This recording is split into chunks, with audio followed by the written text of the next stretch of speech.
90 का दशक हम में से कईयों की लाइफ का ऐसा गोल्डन पीरियड था जिसके साथ हमारी खूब यादें जुड़ी हुई हैं। ये वो दौर था जब पैसा कम, खुशियां ज्यादा हुआ करती थी, साधन कम लेकिन समाधान ज्यादा हुआ करते थे, रिश्तों में खटास कम, मिठास ज्यादा हुआ करती थी। पैरों में भले चप्पल नहीं थी लेकिन चेहरे पर मुस्कुराहट ज्यादा हुआ करती थी। घर में भले ही पिता की एक पुरानी साइकिल हो लेकिन बच्चों के दिल में उसे चलाने की चाहत ज्यादा हुआ करती थी। कहते हैं कि गुजरा जमाना लौट कर नहीं आता, लेकिन हम कुछ पलों के लिए समय में पीछे जाकर उस जमाने की यादों को जरूर जी सकते हैं। और आज के इस खास वीडियो में हम आपको ले चलेंगे 90 के दशक के उस दौर में जिसे देख आपके बचपन की यादें ताजा हो जाएंगी, आंखों में खुशी के आंसू भर जाएंगे और दिल कहेगा वो दिन भी क्या दिन थे। तो चलिए चलते हैं इस सुहाने सफर पर। आपको याद है उस वक्त माँ ईंट और मिट्टी से बने चूल्हे पर आग जलाकर खाना बनाया करती थी और शाम होते ही बच्चे खाने का इंतजार करते हुए माँ के साथ आंगन में बैठ जाते। चूल्हा जलाने के लिए खेत से पतली सूखी लकड़ियां तोड़कर लाई जाती थीं और जिसके घर में गाय भैंस हुआ करती थी वो उनके गोबर के उपले या थेपड़ी बनाकर उन्हें सुखाते थे। फिर चूल्हा जलाने के लिए उनका इस्तेमाल होता था। और जिसके घर गाय भैंस नहीं होती थी वो पड़ोस से या मार्केट से 1 रुपए के 2 दर्जन गोबर के उपले खरीद कर लाते थे। फिर माँ फूंक फूंक कर चूल्हा जलाने की कोशिश करती थी और जब वो जल जाता था तो बच्चों की खुशी का ठिकाना ही नहीं रहता था। वहीं जब सब्जी मंडी जाने का मौका मिलता था तो वहां दुकानदारों को कोयले से जलने वाले चूल्हे पर पकौड़े, समोसे और कचौड़ी बनाते देख मुंह में पानी आ जाता था। और सामान के लिए मिले पैसों से कुछ पैसे बचा के हम नाश्ता खाने में खुद को रोक नहीं पाते थे। उस समय ना वॉशिंग मशीन होती थी, ना ज्यादातर घरों में पानी के नल। तभी घर की बेटियां कुएं से बाल्टी भर के पानी ले आती और थापी से पीट पीट कर कपड़े धोया करती थी, जबकि कुछ लोग कपड़े लेकर नदी के किनारे बने घाटों में चले जाते थे और वहीं कपड़े धोकर नहा भी लेते थे। आजकल तो लगभग सभी के पास पक्के मकान हैं, लेकिन उस दौर में गांव में सिर्फ एक आधा लोगों के पास ही पक्के के मकान हुआ करते थे। बाकी गांव के पास मिट्टी से बने हुए कच्चे घर हुआ करते थे।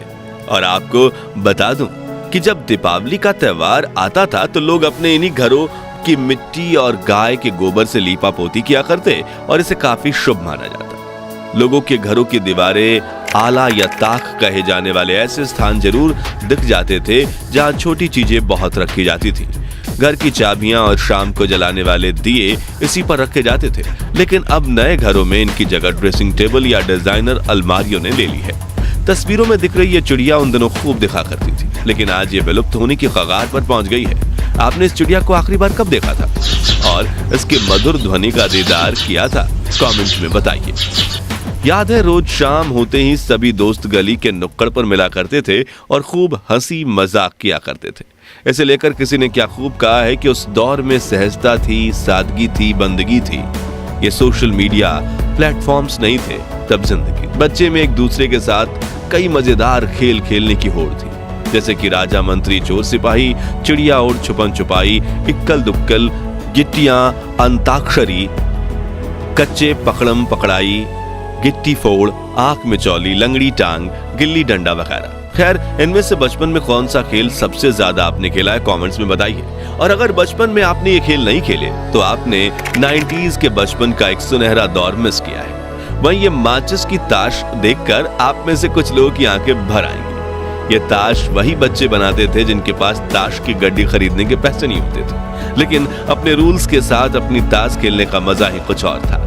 याद है वो स्वादिष्ट कैंडीज जो 90 के दशक की शान हुआ करती थी। गुरु चेला जिसमें कैंडी का पैकेट घुमाने पर फोटो बदल जाती थी, पान पसंद, मैंगो बाइट, चटपटी कैंडीज, एक्लेयर, किस्मी, इमली की गोली, खाने वाली सिगरेट, जेम्स, आम पापड़, कप में मिलने वाली स्वादिष्ट जेली और मिल्की बार। ये कुछ ऐसी कैंडीज थी जो पूरे भारत में जोरों शोरों से बिका करती थी।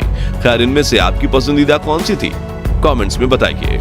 ये वो गलियां हैं जहां हम क्रिकेट खेलते वक्त जीवन की सभी समस्याएं भूल जाते थे। बच्चे बारिश के पानी में छपाक छपाक करके दौड़ते थे और अगर एक पुराना टायर मिल जाए तो छोटी सी लकड़ी की मदद से टायर को धकेलते हुए रेस लगाने का मजा ही अलग था। ये वही मोहल्ले हैं जिनके साथ हमारी सैकड़ों यादें जुड़ी हुई हैं। ये वही पेड़ हैं जहां देश के लाखों बच्चों को प्राथमिक शिक्षा मिली है और जिन बच्चों को स्कूल जाने का सौभाग्य प्राप्त होता था वो महंगी बेंच नहीं बल्कि ऐसी लकड़ी की चारपाई पर बैठकर पढ़ते थे। जब पहली बार बंगाल में इंग्लिश स्पीकिंग क्लास खुली थी तब ऐसे दीवारों पर एडवर्टाइजमेंट दी गई थी, लेकिन आजकल तो अंग्रेजी के सामने हिंदी भी फीकी पड़ने लगी है। अब नजर नहीं आते ये डाकियां जिनकी साइकिल की घंटी सुनते ही घर में खुशियों की लहर दौड़ उठती थी। पोस्ट ऑफिस तो आज भी हैं, लेकिन खत लिखने वाला कोई नहीं। याद है, गांव से शहर गए लोग जब परिवार को एसटीडी पीसीओ पर फोन किया करते थे तो पूरे गांव में खुशहाली फैल जाती थी। प्रेमी प्रेमिका तय किए गए समय पर एसटीडी बूथ के पास बैठकर एक दूसरे को फोन लगाने की राह देखते थे और सिक्के खत ना इसलिए बात करने से ज्यादा ध्यान सेकंड्स पर होता था। लेकिन यार, मजा बहुत आता।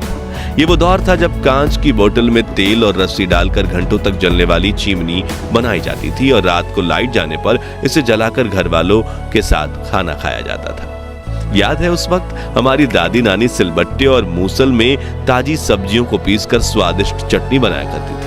आटा पीसने के लिए घर पर ही 2 पत्थर वाली घटी यानी चक्की का इस्तेमाल किया जाता था। कुछ के घरों में मिट्टी के बर्तनों में खाना बनाया जाता था और खाने की हर बाइट में आने वाली मिट्टी की खुशबू मन को प्रफुल्लित कर देती थी। बर्तन भी स्टील के नहीं थे बल्कि लोहे, तांबे, पित्तल और कांसे के हुआ करते थे और डाइनिंग टेबल की जगह जमीन पर बैठकर हाथ से खाने का मजा ही कुछ और था। चलिए अब हमारे प्यारे राजस्थान में चलते हैं और 90 के दौर की कुछ ऐसी यादों को ताजा करते हैं जिनके बारे में शायद आजकल के बच्चे को पता तक नहीं होगा। तो उस वक्त राजस्थान के गांव में कई लोक नृत्य करने वाले समूह आया करते थे, जिनमें कुछ लोग स्वदेश में बने म्यूजिक इंस्ट्रूमेंट्स बजाया करते थे और कुछ उस मधुर धुन पर नृत्य करके गांव के बच्चे बूढ़ों का दिल मोह लिया करते थे। गांव शहरों में कठपुतली का खेल भी होता था, जिसमें कलाकार लकड़ी से बने गुड्डे गुड़ियां नचाकर खूबसूरत कला का प्रदर्शन करते थे। लेकिन समय के साथ ये कला ठंडे बस्ते में चली गई। मोबाइल फोन और वीडियो गेम्स के जमाने में बच्चे असल मनोरंजन भी भूल गए और जिन कलाकारों को कठपुतली का खेल देखने में दर्जनों लोगों की भीड़ जमा होती थी, उनकी आज कुछ दर्शकों के लिए भी आंखें तरस गईं। याद है, उस वक्त ट्रांसपोर्ट के लिए ज्यादा वाहन नहीं हुआ करते थे, इसलिए कई लोग बैलगाड़ी और ऊंट गाड़ी से सामान को यहाँ से वहां पहुंचाने का काम करते थे और रोजी रोटी देने वाले जानवर की देखभाल अपने बच्चों की तरह करते थे। 90 के दशक के गोल्डन टाइम की बात करें तो ट्रेन का जिक्र ना हो ऐसा तो हो ही नहीं सकता। उस वक्त सिर्फ कुछ लोग जहाज में सफर कर सकते थे, इसलिए देश की 99.99% जनता के लिए दूर सफर करने के लिए ट्रेन सबसे पसंदीदा साधन हुआ करती थी। एसी वाले डब्बे तो नहीं थे, लेकिन मन में सफर करने की चाहत जरूर थी, जो यात्रा को खूबसूरत बना देती थी। उस वक्त बस से सफर करने की खुशी भी कुछ कम नहीं थी। नौकरी पर जाना हो या कॉलेज, शहर में जाने के लिए बस एकमात्र सस्ता जरिया थी। सुबह सुबह बस स्टैंड पर बड़ी लाइन लग जाती थी। उस वक्त तो गाय बैल को भी सड़क पर घूमने की आजादी थी। दोस्तों, आजकल की शादी बारात में दूल्हा जितनी महंगी गाड़ी में बैठता है उसका उतना ही ज्यादा भौकाल माना जाता है, लेकिन उस वक्त के दूल्हे सज धज कर घोड़ी चढ़ते थे और ढोल नगाड़ों के साथ बारात लेकर शादी करने जाते थे। दूल्हे के यार दोस्त तो मानो अपने दोस्त की शादी को एक त्योहार की तरह मानते थे और पूरे जोश के साथ बारात में नाचकर शादी में 4 चांद लगा देते थे। कोई ज्यादा अमीर होता था तो कोई ढोल नगाड़ों के साथ बैंड भी बुलाता था, जिसमें बड़े से लाउड स्पीकर लगे होते थे और बैंड वाला गायक हर आवाज में ऐसे गाने गाता था कि बारातियों के पैर रुकने का नाम नहीं लेते थे। वहीं कुछ लोग इन लाउड स्पीकर्स का इस्तेमाल अपनी दुकान के प्रचार प्रसार में भी करते थे, जिसमें वो अपनी ही आवाज में कुछ पंक्तियां कहकर उसे कैसेट में चला देते थे। खैर दोस्तों, हमारा वो सुनहरा बचपन तो वापस लौट कर नहीं आने वाला, लेकिन हम अपनी यादों को ताजा करके कुछ पल की खुशी का अनुभव जरूर कर सकते हैं। तो अब आप भी कमेंट सेक्शन में अपने बचपन की ऐसी यादें बताइए जिन्हें याद करके आपकी आंखों में खुशी के आंसू आ जाते हैं। और ये वीडियो अच्छा लगा हो तो इसे लाइक और शेयर करके 21,000 लाइक्स के लक्ष्य को हासिल करने में हमारी मदद कीजिए और इस सीरीज के अगले पार्ट के लिए चैनल को सब्सक्राइब करके पास वाली घंटी जरूर बजा दीजिए। धन्यवाद।